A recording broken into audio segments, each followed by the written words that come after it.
Pastor Sean and I have been kind of planning this for a couple of weeks. He knew he was going away. He actually asked me, I want to say 4 or 5 months ago. He was like, hey, are you going to be in town on January 9th? And I was like, July 9th. And I was like, I'm pretty sure I'll be in town, but who knows? He goes, well, I already knew I was going to be out of town, so make sure that you're available so you can do the Bible study. I was like, okay, great.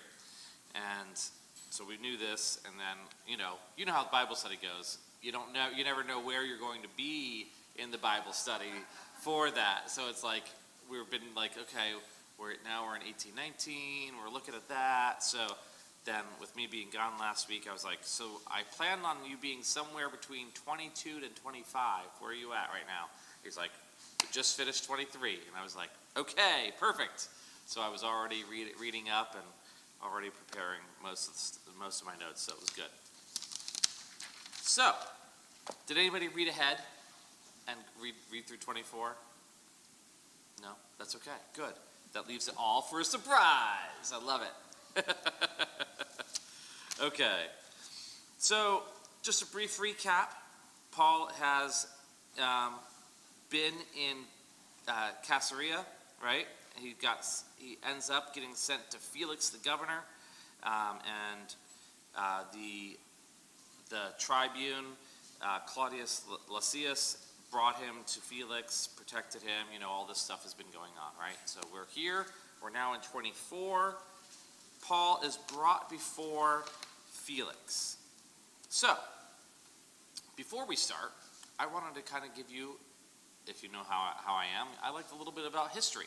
So, do we know who Felix was? And so I did a deep dive on this, and I wanted to see kind of like, because I think it's important when we're studying history, and especially studying the Bible, and I've said this before, you have to kind of know what's going on here so we can understand what is going on spiritually and everything else like that. So, in that sense, I asked the question, who was the governor Felix, or whatever you wanted to call him, but he was a governor. Who was Felix, right? And my phone is ringing. I can't believe that. Silence. Okay, sorry about that. So, Felix is Marcus Antonius Felix. He started his reign around 52 AD. He was instituted or given governorship by Emperor Claudius. Now, who is that? That's just one of the many emperors, all of these things. Claudius, though, had, we think, the way that the historians have come upon it is, they think that Claudius and Felix were friends, actually growing up. He actually had another brother who was also a friend of Claudius, and he was also given some great governorship or something like that. So Felix himself was a freed slave. So at that time, he either bought or worked his way out of slavery and came up through the ranks that way. It doesn't hurt to have somebody who is well off and who gets into becoming, a Caesar. So to kind of help you along. So Felix is the Caesar. He's the emperor. Felix was known, like outrightly known, to be cruel to the Jewish people. Like many governors, like many people of the Roman era at this time, he was very anti-Semitic and very Roman-centric. Why is that important? Well, we're about to read why. Because of some words that are spoken here, you kind of go, that makes you kind of think, why are these words being said? So this is who Governor Felix is. An anti-Semitic, pro-Roman, cruel, vindictive, ex-slave who was put in place by the emperor. Okay, keep that in mind as we're going through this, because I think that it's important. At least I kind of guess it's important. So let's take a look at this. Verse 24, verse 1. So, After 5 days, the high priest Ananias came down with some elders and a spokesman, one Tertullus, who was a lawyer. They laid before the governor their case against Paul. And when he had been summoned, Tertullus began to accuse him, saying, now this is Tertullus talking to Felix, since through you we enjoy much peace, and since by your foresight, most excellent Felix, reforms are being made for this nation, in every way and everywhere we accept this with all gratitude. But to detain you no further, I beg you, in your kindness, to hear us briefly. Okay, let's pause right there. I had a little bit of inflection with that, okay? But I've kind of figured this is a little bit how Tertullus might be saying this. He might even be a little bit more heavy-handed in that, because remember, Tertullus is a lawyer, for one thing, so he knows how to tickle the ear of who he's speaking with, and also he knows kind of how to play the game. Felix, like most Roman emperors, was probably very good at, or not necessarily good at, but he was probably used to people telling him the things that he wanted to hear. And this is no different, right? Especially you've got a man in control of the entire region here. And so they're like, let's get him to do what we want. Let's play this up. All right, so, here we go. Okay, so what I wanted to do is I wanted to have some people look up some verses. Okay, so do I have any volunteers? Okay, Ella, I want you to look up Psalm 5, verse 9. Jeannie, can you look up Psalm 12, verse 3? 5, 9. Psalm chapter 5, verse 9. Psalm 12, verse 3. Then I need somebody to look up 2 Peter 2. Proverbs 26, 28. And then 2 Peter 2, 3. Daniel 11, 32. And then Romans 16, 18. I know, that was a whole bunch. Mary's like looking at me like, yes, ma'am. Before you go on. Yes. Don't you think sometimes we really want someone to hear what we're going to say, we're going to flower our words. Flower our words. I love that. Mm-hmm. So because we want them to hear what we're saying, and if we just are too blunt, sometimes people don't really hear us. I'm going to go one further. I think Tertullus and Ananias and the rest of the Sanhedrin were there overly indulging and flattering Felix to the point of trying to get him to do what they want in a flattery, manipulation. Exactly. All right, so let's look up Psalm 5, 9. I think Tertullus was more sarcastic. I don't know. I don't think so. They were sarcastic even. Yeah, especially Felix. Yes, sir. I think they were trying to play up to him because they felt he might be sympathetic to them because they're oppressed, and he came from oppression. True, but he didn't like Jews. But there's still a commonality. Maybe. Yeah, I mean, that's quite a possibility. Well, either that or they're trying to flatter him Yeah. to overcompensate I- and make him feel way more important. I don't doubt that at all. I think that there's a good mix of that. I don't think he was being sarcastic because they wanted something. They wanted something from him. And if I'm being sarcastic to someone, I know I'm probably not going to get it. They wanted Paul, and they wanted him badly. All right. Ella, Psalm 5, verse 9. For there was no faithfulness in the month. Their inward part is very weaknesses. Yes. Keep going. Yeah, go ahead. For there is nothing, and this is the Amplified, there's nothing trustworthy or reliable or truthful in what they say. Their heart is destruction. Their throat is an open grave. They flatter with their tongue. There we go. Good.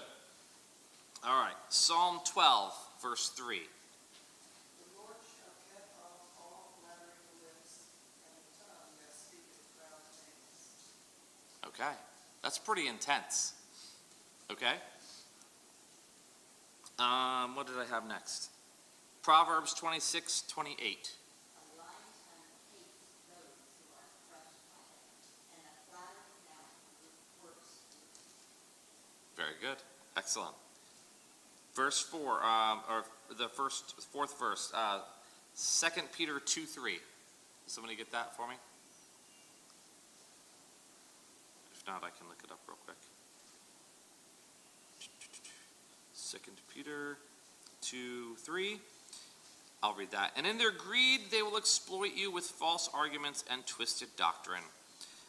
Their sentence from a time long ago is not idle, and their destruction and deepening misery is not asleep. And then Daniel 11:32. Somebody want to read that real quick?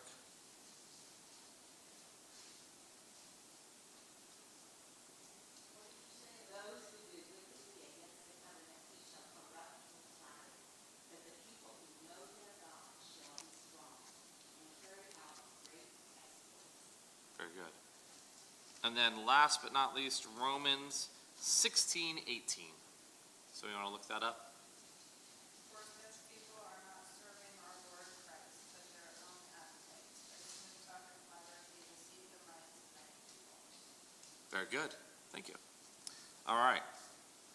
If you couldn't tell, the common theme there was overly flattering and all of these things. What I tried to do was lean heavily in the Old Testament, because we're talking about the Sanhedrin, and we're talking about Jewish leaders who would have known better, right? That they should have known better. But yet, and especially Jews following the Old Testament, that is putting a heavy, heavy burden on them. That is pouring, like you heard some of that. That is like your lips will be cut off for it. You know, all of these things. Like there's bad stuff happening for people who flatter people like that. Yet they leaned heavily on that because they saw a way to get Paul through Felix. We'll see how that goes for them. Okay? All right. So, okay, verse 4. But to detain you no further, I beg in your kindness to hear us briefly. For we have found this man a plague. Wow, how nice to hear that about someone, right? We call him a plague. One who stirs up riots among the Jews. All the Jews, not just the Jews, all the Jews throughout the world, and is a ringleader of the sect of the Nazarenes. Okay, remember, that word Nazarenes has a very strong connotation, right? It's even used against Jesus during his ministry, right? The idea of, isn't that man from Nazareth? What good can come of that? That's like a huge, like, people knew that Nazareth was like Mississippi. I was going to say, I wasn't going to, yeah. It was basically, you know, the slums. It was not the place to be known from, and a lot of bad things happen, or bad people come from there. So here you've got Paul, they're calling the ringleader of the sect of the Nazarenes. He even tried to profane the temple, but we seized him. By examining him yourself, you will be able to find out from him everything of which we accuse him. So then all of the Jews that were around him joined in the charge, affirming all of these things that were so. And there was another verse that I found in here. Okay, that's what I wanted to go on to. So they found Paul, right, to be a troublemaker. But if you remember correctly, it was what, 23, where they found Paul in the temple. He was what? Does anybody remember? No, that was before. Yeah. But it was close. He was sanctifying himself. He was making himself ready because he also brought two other men to prepare themselves for a ritual cleansing, right? So, yeah, pretty much though. So so they found him as a troublemaker, getting ready to do rituals with no one else but other Jews around. So, but because they recognized him and knew that who he associated with, they said, he's causing trouble. All right. I'm going to read two verses for you one is from Exodus, if I can get there quickly. Exodus. It is Exodus 20:16, and I'll read that for you guys. You shall not testify falsely against your neighbor. You know, that just happens to be one of the 10 Commandments, just so you know. And then Deuteronomy 19, 16 through 21. 19, 16 through 21. All right. If a malicious witness rises up against a man, accuse him of wrongdoing, then both parties to the controversy shall stand before the Lord, before the priests and the judges who will be in office at that time. The judges shall investigate thoroughly, and if the witness is a false witness and has accused his brother falsely, then you shall do to him as he had intended to do to his brother. So you shall remove the evil from among you. So these are just all little things I like to kind of just bring up as these Jewish people are doing these things against Paul. They are very much doing everything that they know that they shouldn't be doing to kind of really, really get at Paul. And maybe it's justified, right? They're talking to a Roman. It doesn't really count, right? That was rhetorical. All right. One more thing for a false witness, okay? Because again, when you're studying and you start doing deep dives into something, and then all of a sudden you go, wow, that's really cool. Like, I love kind of just seeing how things kind of all tie together. 1 Kings 21. All right? I'm going to kind of condense this story because it's pretty much all of 21 through, or verse 1 through the whole thing. So there was a guy whose name was Naboth, okay? And Ahab, just Ahab, he really wanted his vineyard. And he was like, this is a really good vineyard. Can I buy it from you? And Naboth said, no, it's my inheritance. I'm not going to sell you the inheritance for my family. No, sorry. Sorry, Ahab. I appreciate the offer, but no. So Ahab just went about his business and never cared again. No, that's not right. Ahab went back to his wife, who happened to be this woman named Jezebel. And so Jezebel said, oh, you poor Ahab, that mean guy Naboth, don't worry, I'll talk to him, I'll make it happen, you'll get the land. Trust me, right? Okay, first off, here's a little bit of warning. If any woman named Jezebel tells you to trust her, you might not want to do that, okay? Just don't trust a Jezebel. Just gonna say that. All right? To all you Jezebels out there, I'm sorry. But your parents shouldn't have named you Jezebel. Okay. So, what does she do? She goes to Naboth. And she goes, you know what? We should have dinner.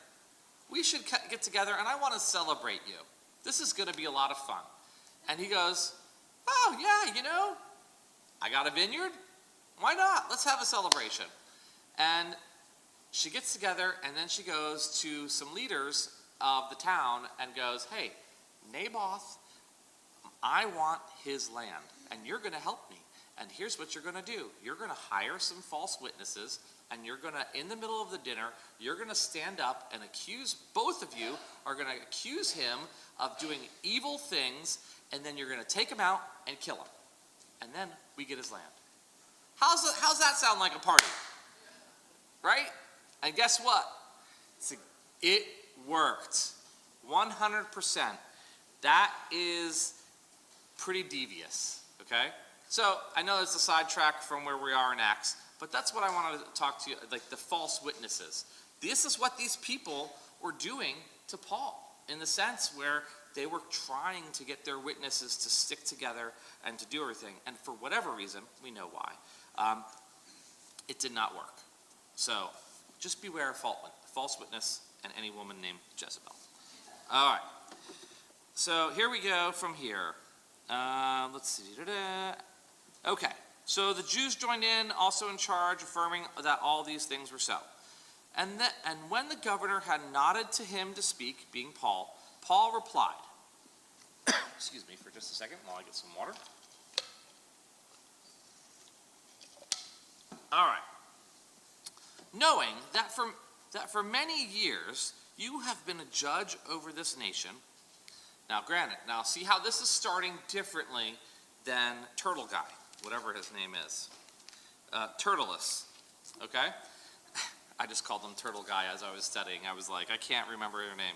All right, so he's starting completely different than Turtleless, right? Where Turtleless is using these flowery, big words to kind of get his attention and to kind of butter him up. Paul goes right into it. He goes, knowing that for many years you have been a judge over this nation, I cheerfully make my defense. You can verify that it is not more than 12 days since I went up to worship in Jerusalem. And they did not find me disputing with anyone or stirring up a crowd, either in the temple or in the synagogues or in the city. Neither, because you remember, we talked about this in 23. What did he do? He went into town. The Christians there, the Jewish Christians there said, Paul, it's so good to see you, but there's a lot of Jews out here that aren't going to be happy. So let's do this the best way that we can.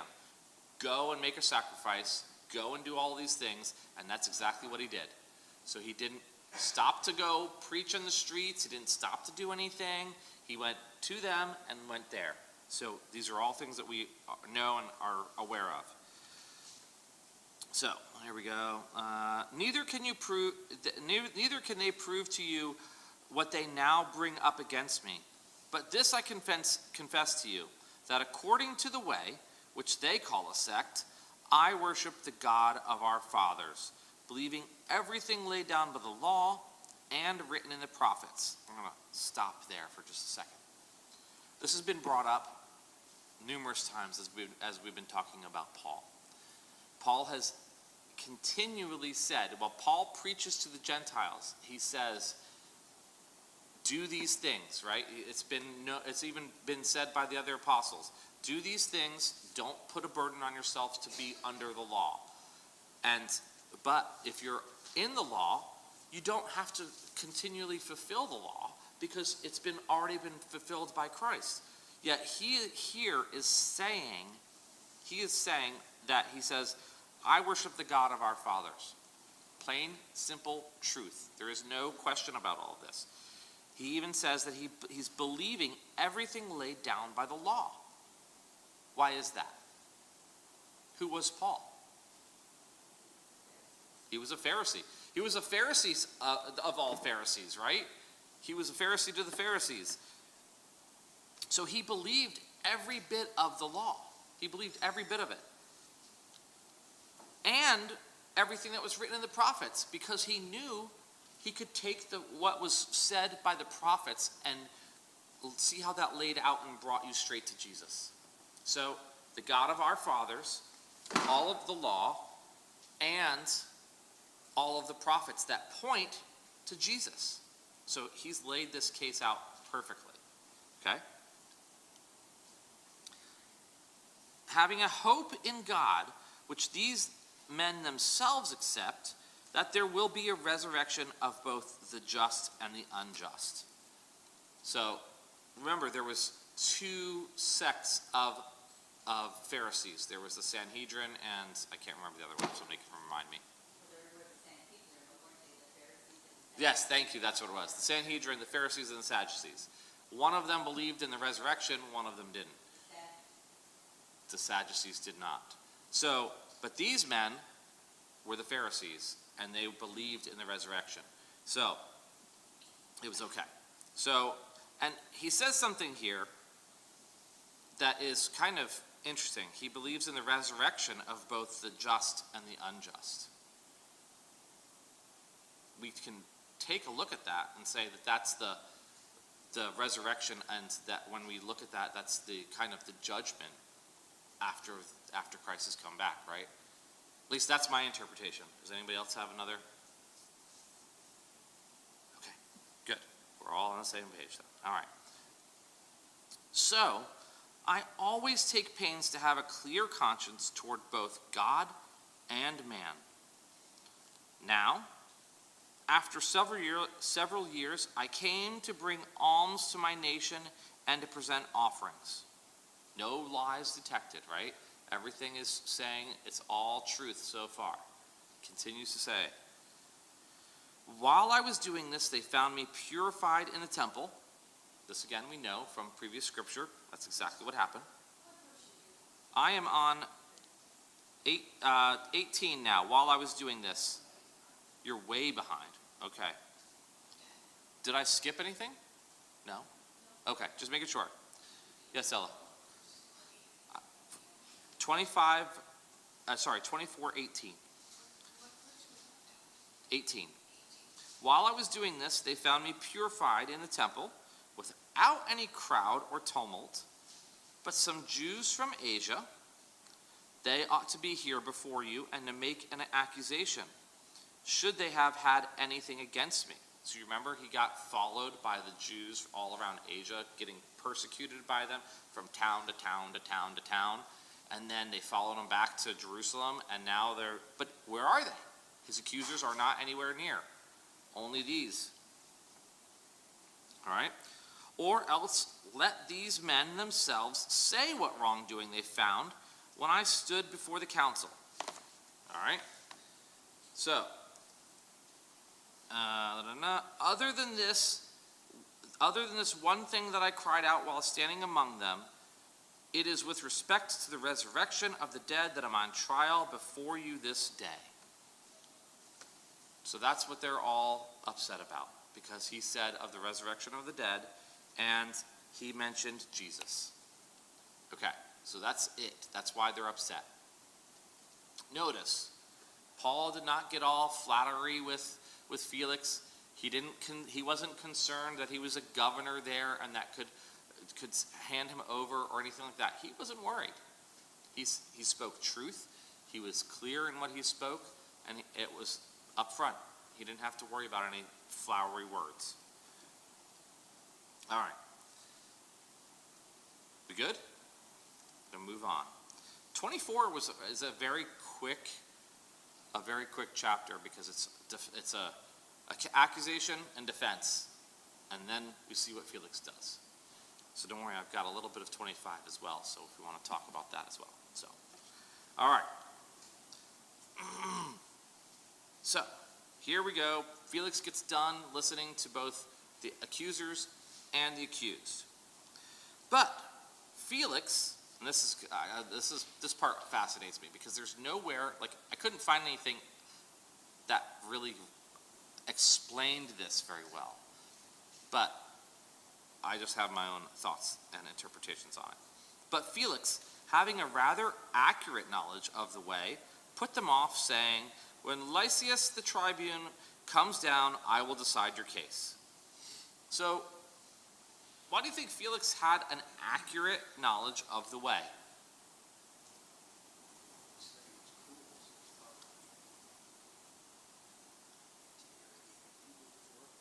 That's a good point. Maybe he might have sent examined some Christians or Jews who followed the way, or maybe he just, would see them in, I don't know if this was at the time that they were sending them to the Colosseum, but, there was, different things that he was traveled, I'm sure, because he was a governor, so he would go about probably to Rome and back and see the different peoples.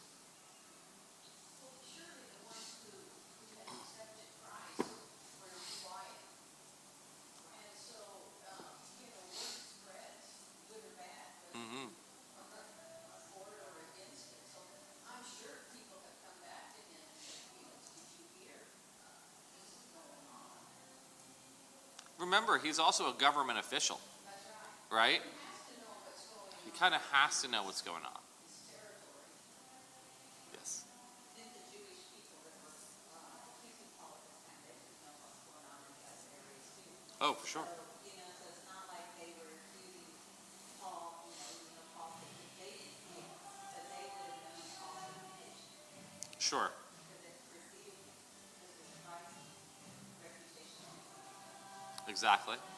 And I find it funny, they call them the Nazarene sect, right? They don't call it the way, because that would be almost like admitting that you're not going the right way, or you're not part of the way, or whatever.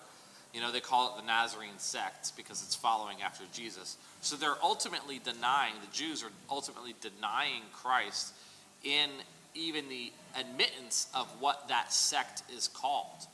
So I find that interesting. But Felix kind of understood all of this, whether it be because of him being a government official or because he interrogated people. And I bet you it was a little bit of combination of the both, right? You get these new people. This governor says, "Bring me that person who is, that," and they're meek and not defending themselves, and they're, not afraid to die. And you find out, tell me why you are like this, and they tell you all these things, and all of a sudden you've got some intimate knowledge now of who these people are, and what trouble they might actually be, might or might not be, right? And like Paul wasn't there to stir up trouble, right? He was there to proselytize. He was there to spread the message of Jesus. So he didn't go and say, "Go revolt against the Roman emperor and all of his governors." He said, "Follow Jesus, like I follow Jesus," right? That's it. All right.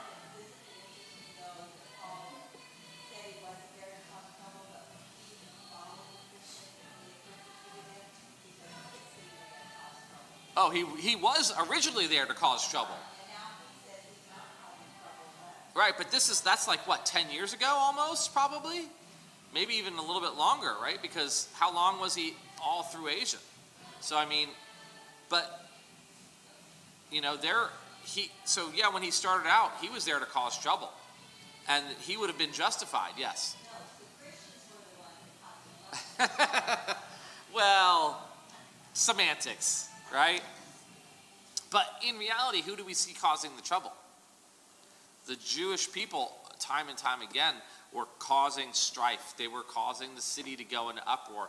They were causing the people to say, "Look at this man, we need to get him killed. We need to do this." So they're taking the Gentiles or the Greeks and the Jews and causing them to stir up trouble through every town that they go through, even back into Jerusalem. So, what does Felix do? Okay? Felix, as bad of a guy that Felix kind of is to the Jews, he knows how to play politics, obviously.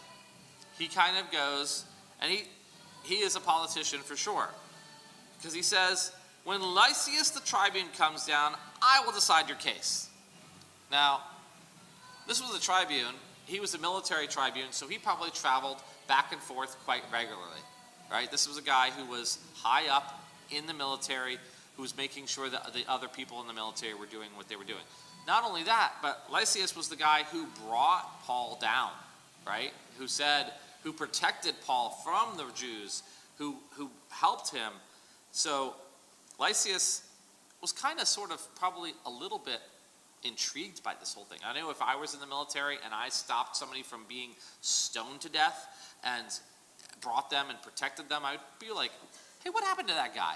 I really kind of want to follow up with that guy and see where everything is going. So, he's probably keeping up with everything, following his Twitter account and going from there and checking on it. Facebook status, still in jail. All right, cool. So Lysias, the tribune, so he says, when Lysias comes down, I'll decide your case. He doesn't do that, okay?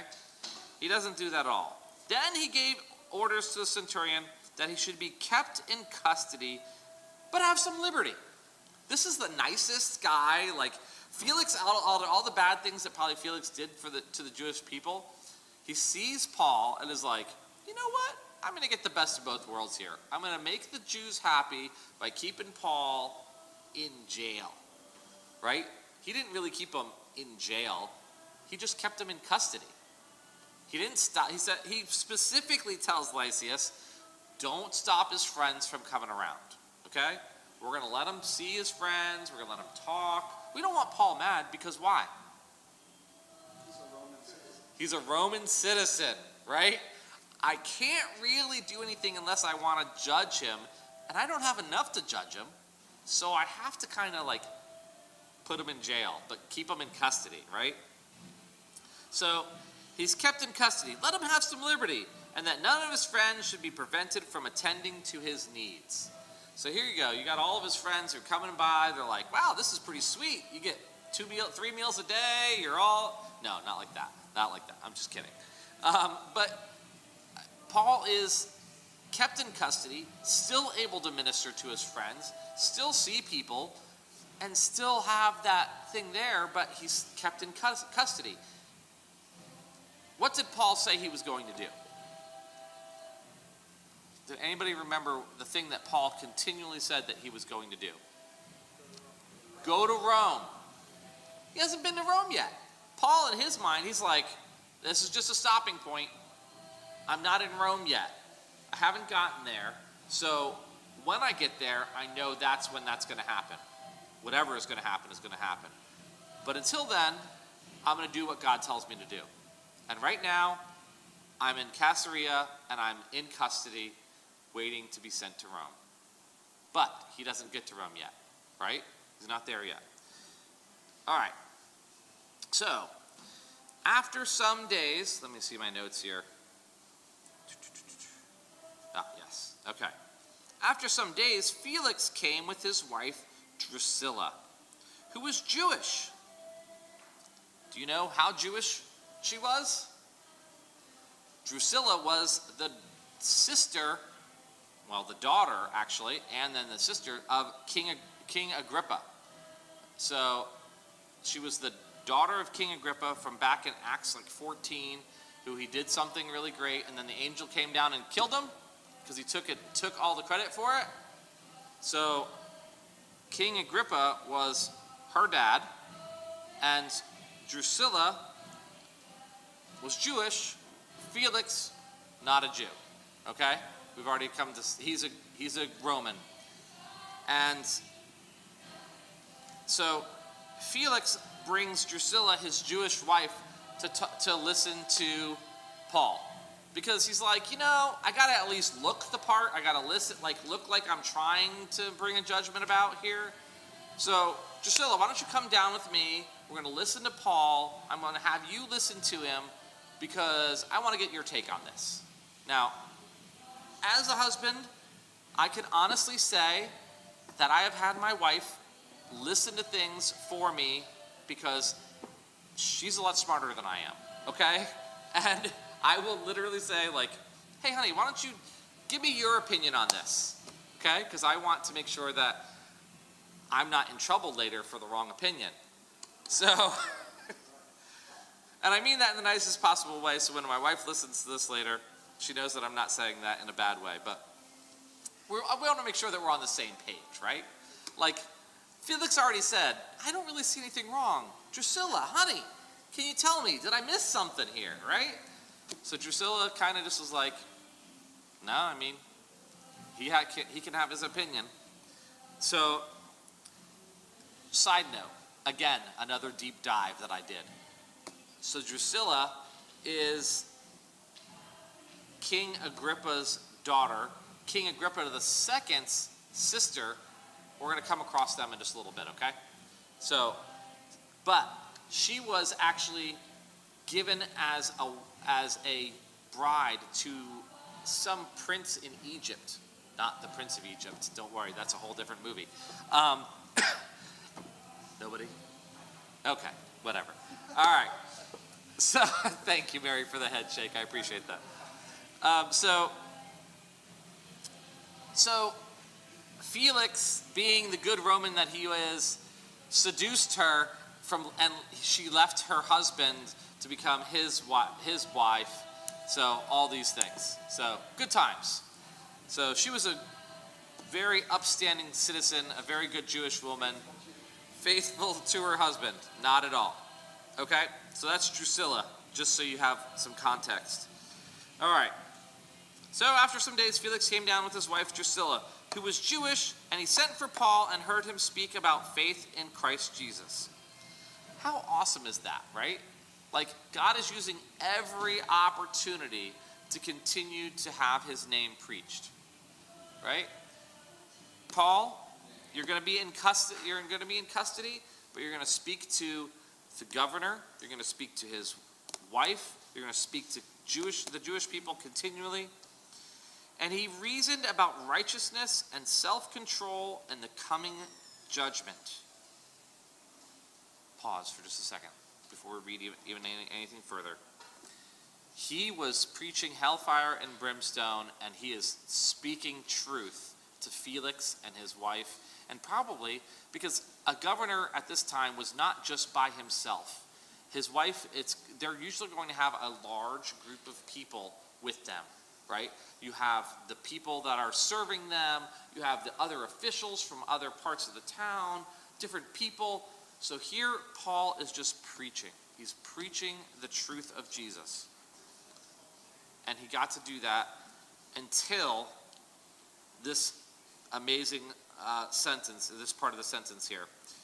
Felix was alarmed. And now, I can honestly attest to you that when I was younger and when I was older, people who have spoke truth, who have cut to the bone, it scares the tar out of you sometimes, right? I've had it to where somebody has said, preach something, and I've been like, I don't want to hear that anymore. Please stop talking. For the love of God, I don't want to hear this anymore, right? This is what Felix did. Felix heard the truth. He understood the truth in a sense. And he says, go away for the present. And when I get an opportunity, I will summon you. So this cut to the bone for him. And Felix had the opportunity to do something probably. I'm sure Paul didn't say, come down and, say the sinner's prayer with me. But he was speaking truth. He was speaking the words that Felix needed to hear, and his wife, and probably the other people in there. And it scared Felix. So much so that he was like, hold up. I can't do this. You need to go away. We can't talk about this anymore. And he probably went back and was like in my mind, I felt like, after reading this, I was like, Felix probably went back and was like, I'm a Roman. This does not make sense. Yes, ma'am. He got, convicted is a good word. He got convicted. The Holy Spirit convicted him. And he chose to just back up a little bit. So, yes, sir. Well, we haven't gotten there yet. Hold on.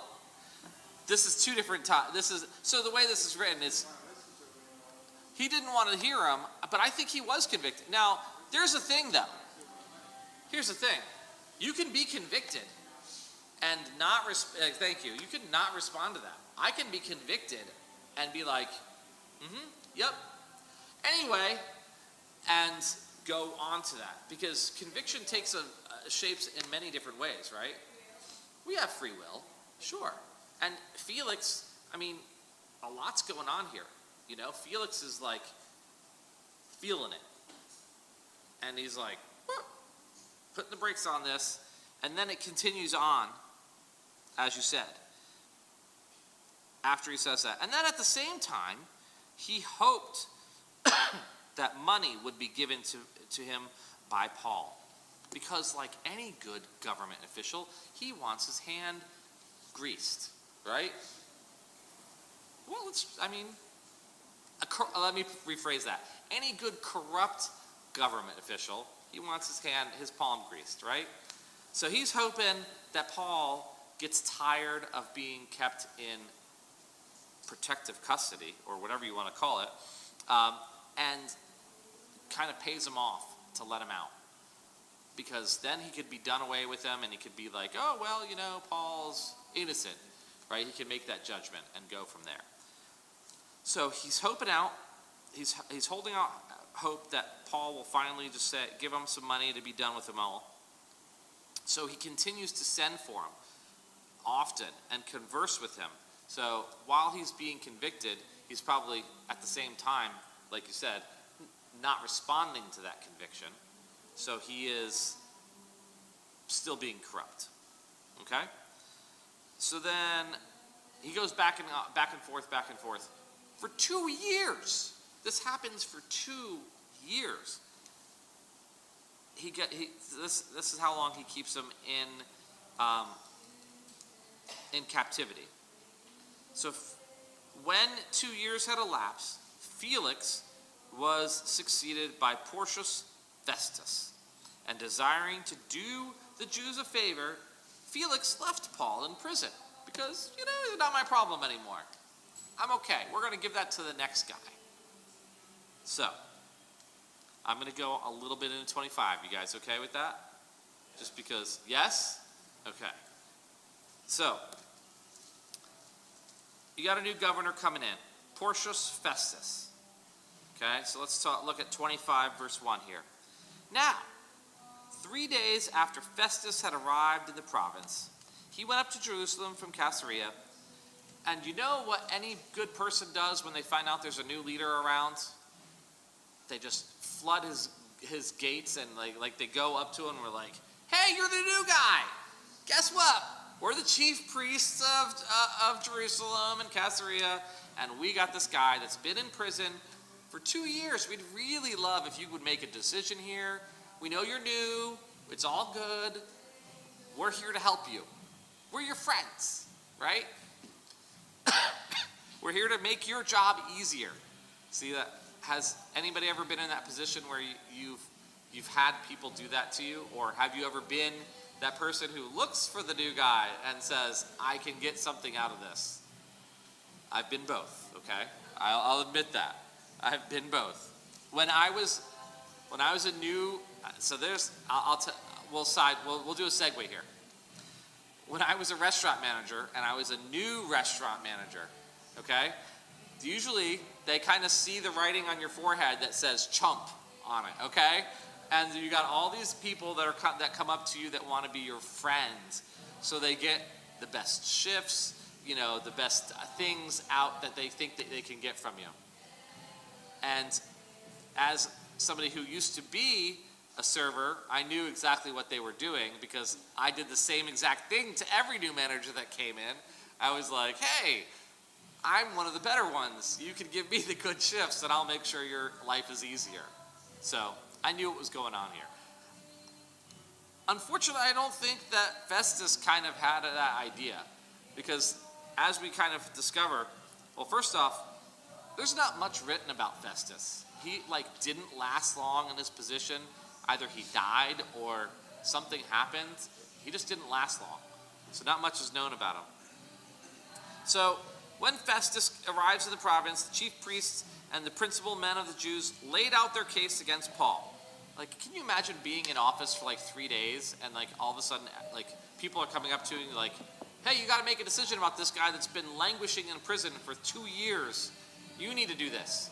Because Felix, Do I really have to tell you about Felix, right? They're probably just all, again, Felix isn't in power anymore. They can say what they want about him. Let's see. The principal men of the Jews laid out their case against Paul, and they urged him, asking as a favor against Paul that he be summoned to Jerusalem. They had a devious plan. They had a very devious plan, right? Let's get him to Jerusalem, and on the way, maybe he might have an accident, right? He's going to have an accident, right? That was my best Godfather impersonation I could do. Sorry, guys. You come to me on the day of my daughter's wedding, asking for a favor. No. What's that?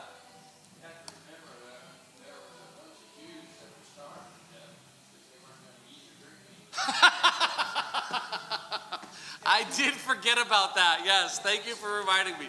2 years later, they're dead, okay? I'm pretty sure they're dead.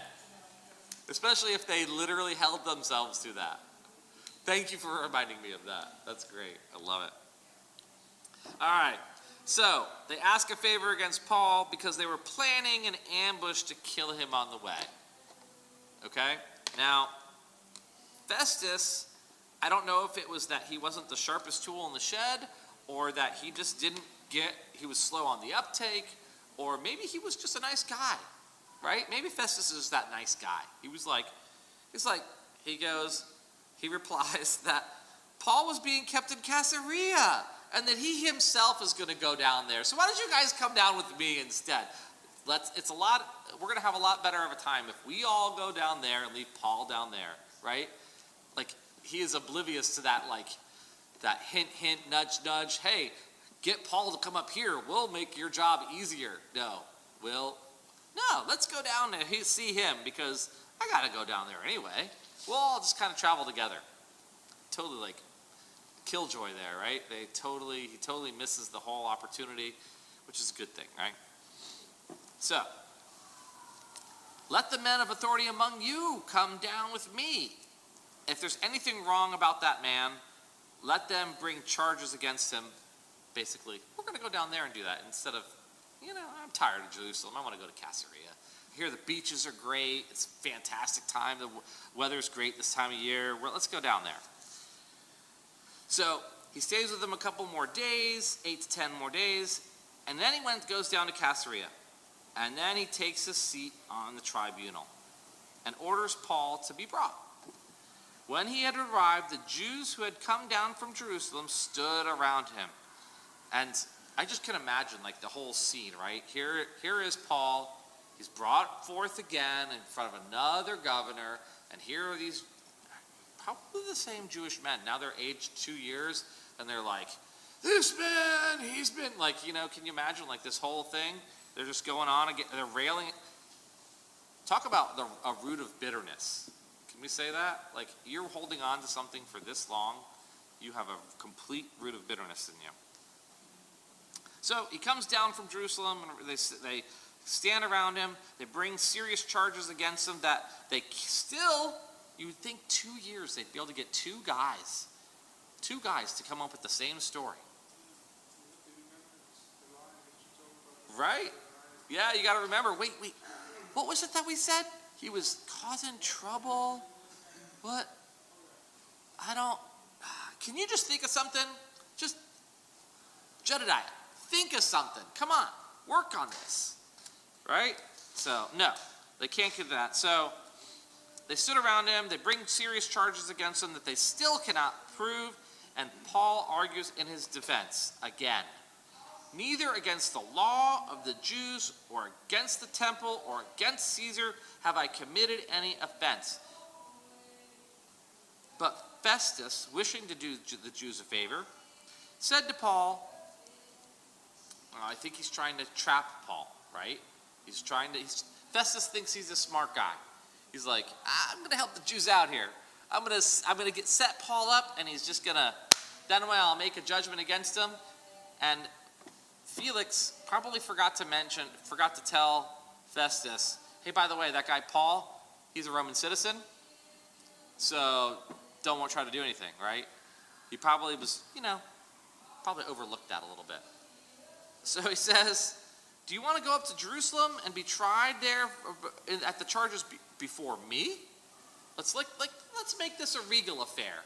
Let's go up to Jerusalem. You can be tried before me, have it official, and then we'll do this all good. Because you think about it, that's where the Jews, they wanted that's where Paul really started the trouble.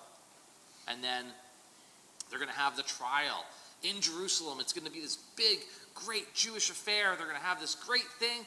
And Festus is going to be like, look at how good I am to you Jewish people. You're going to not cause many problems. There's not going to be any revolts. Everybody's going to get along great. I'm a Roman, you're a Jew, we're friends. We're going to do this. We got this guy that's all taken care of.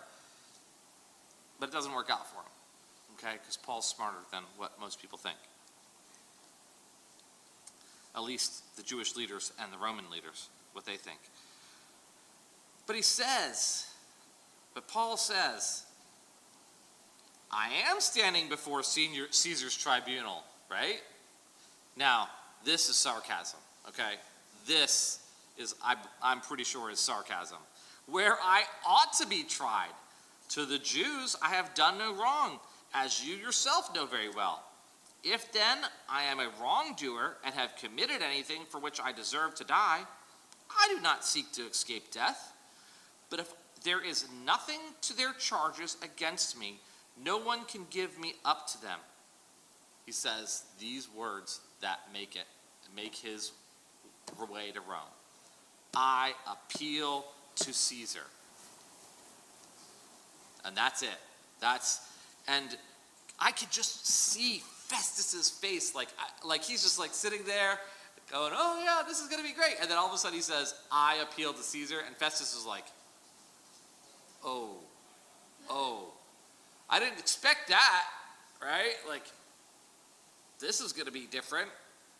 Can you imagine, like, 3 days in, like more than 3 days in now, but the week or two in and into your governorship, like the simple guy that you should be able to just pass a guilty or not guilty plea on, you talk him into going to the Supreme Court.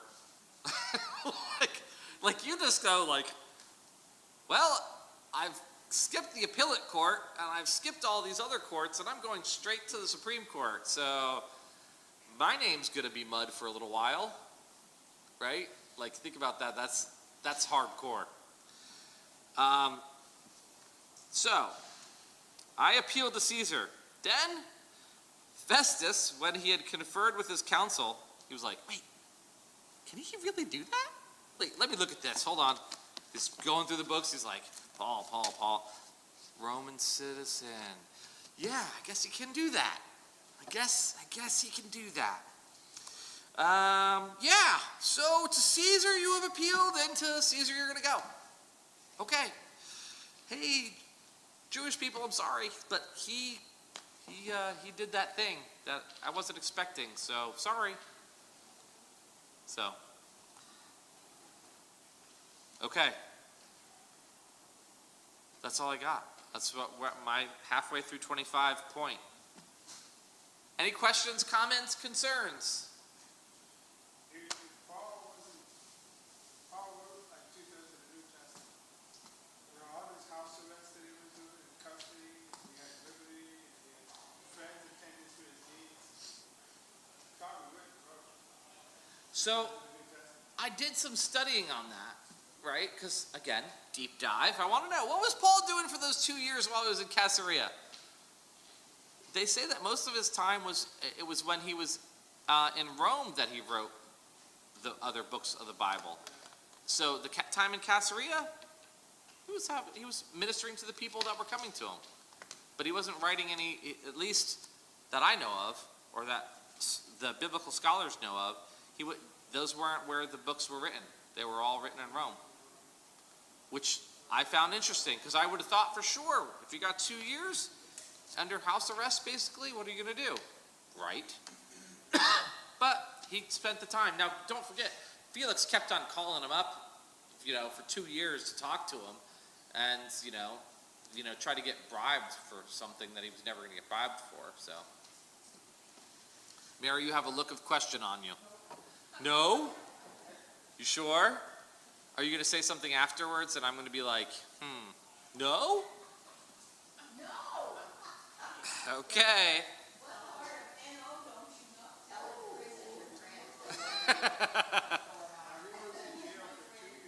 Uh-huh.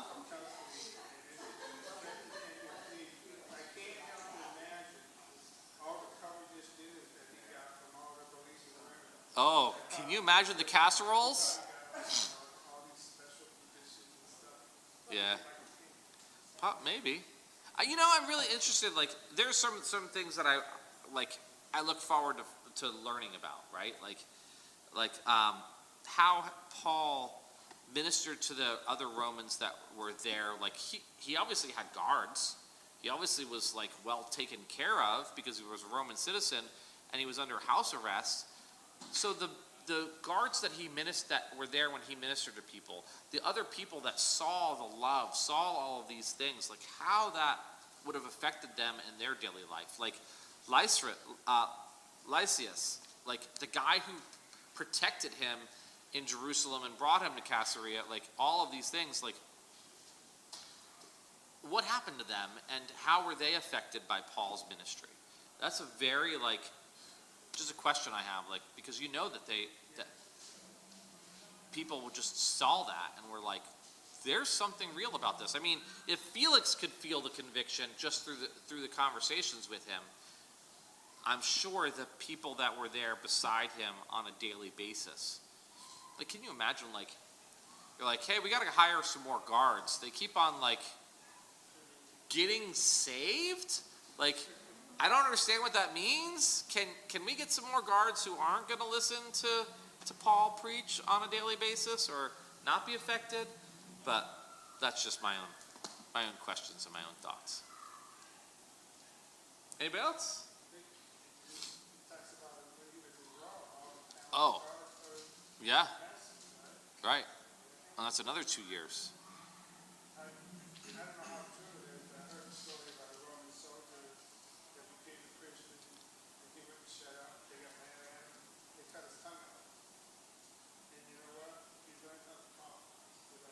Wow. That'd be interesting. Yeah, well, that's interesting. All right.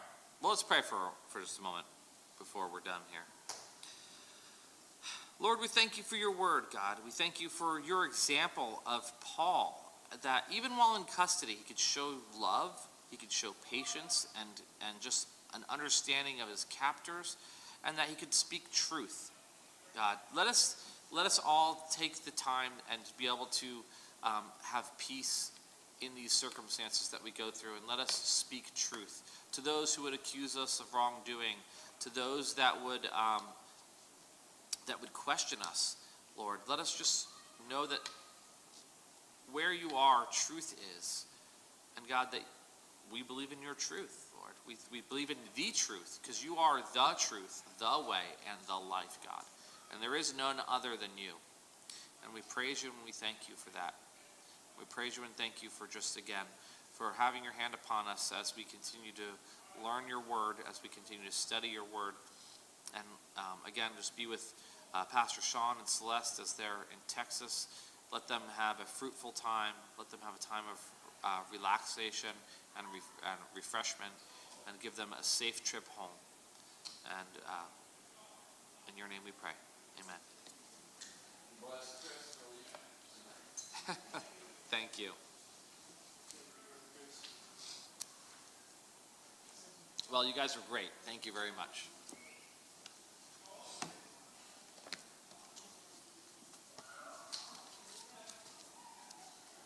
And I will text Pastor Sean now so he knows where he needs to leave off, or where he needs to start off in next week.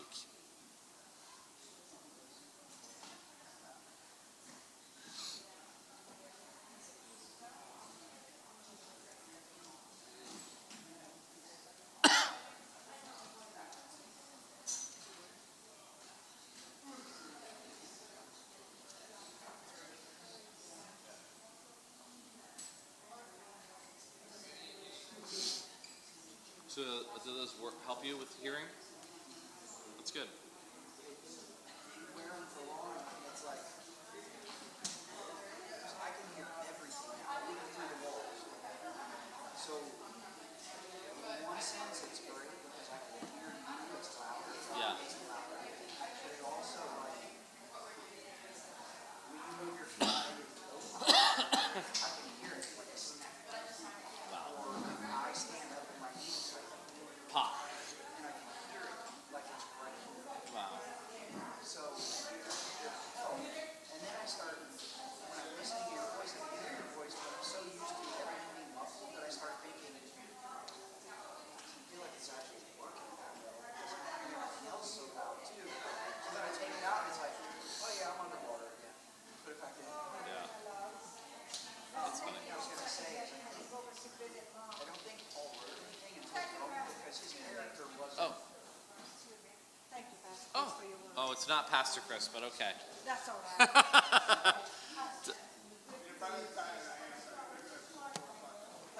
What's that? I don't usually have much to offer. Oh, yeah, you do. We all do, we just don't want to. Well, I hope you get some rest tonight. Oh man. Turtles. That for many years when I was on my other church, for like 13 years. And I was like, okay, let's go. But then they can't get me to get up now. All right, let's just, I'll be quiet. Oh, you can talk all you want.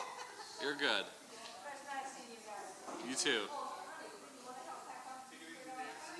See ya. Oh no, you're good. Don't worry about it. Is that your water though? Don't want you to forget that. What I was going to say, I don't think Paul wrote this back to Rome because his character wasn't that. It's true. Well, I mean, that's what his ultimate. He knew that he had to go to Rome. Well, and the vision wasn't fulfilled. Right. And so then once he knew beyond any shadow of doubt he was where he needed to be. Yeah. I mean, John could have had that revelation too, but he didn't until he was. Right. Yeah. It's interesting. The other thing, it's like the other things that he was doing were still important. I mean, it just doesn't track them. Like for 2 years, you know? Right. But, Well, and his time frames were like the contractor for money. 2 years. yeah. 2 years. 2 years. It's like everything's 2 years. Yep.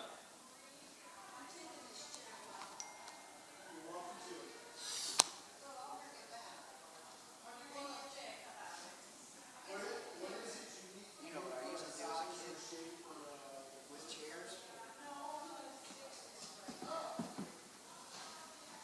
was X-Men time. I literally did this. That's awesome. I don't think I ever did that like that. Oh, That's, I was. I guess so.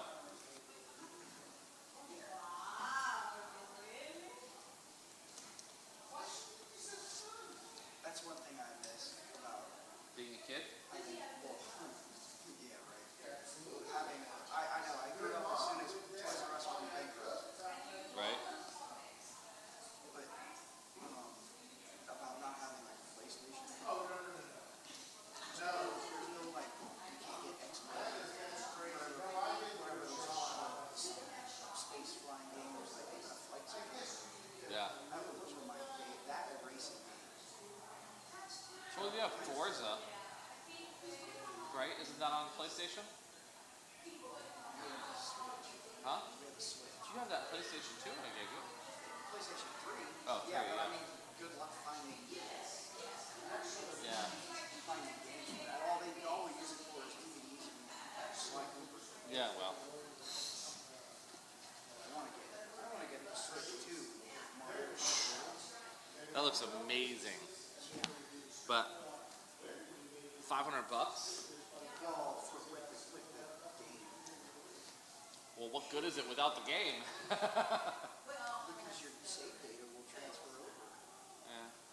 So anything you have, well, digital games. So like all of the stuff on my high school, the transfer over. Sure.